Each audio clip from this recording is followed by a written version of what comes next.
« 70 camions remplis de fournitures de première urgence sont prêts pour la ville d'Alep. Mais l'aide ne peut pas être livrée sans des garanties de sécurité de la part de toutes les parties au conflit.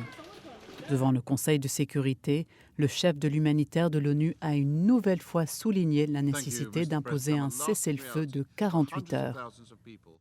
Le Conseil ne peut pas fermer les yeux. Il doit agir et s'assurer de la totale mise en œuvre de toutes ces résolutions. Tant que l'impunité persiste, ces abus et ces violations sans précédent ne diminueront pas. Plus de 200 000 Irakiens ont fui leur foyer au cours des derniers mois. Et la situation des déplacés pourrait empirer alors que les combats se rapprochent de Mossoul, la deuxième plus grande ville du pays.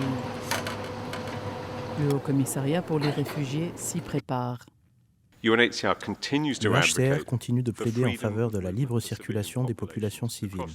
Dans toute la région, d'autres camps sont en train d'être créés ou agrandis, tandis que d'autres options de logement sont en cours de préparation. 47 pays africains ont adopté à l'unanimité cette semaine un nouveau cadre visant à débarrasser cette région du paludisme. À l'heure actuelle, plus de 800 millions d'Africains sont menacés par cette maladie.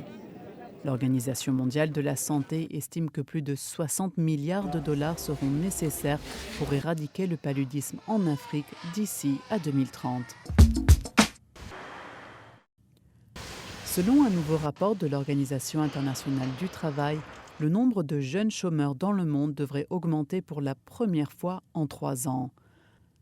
L'OIT estime que plus de 70 millions de jeunes seront sans emploi en 2016, en raison d'un ralentissement dans les économies émergentes.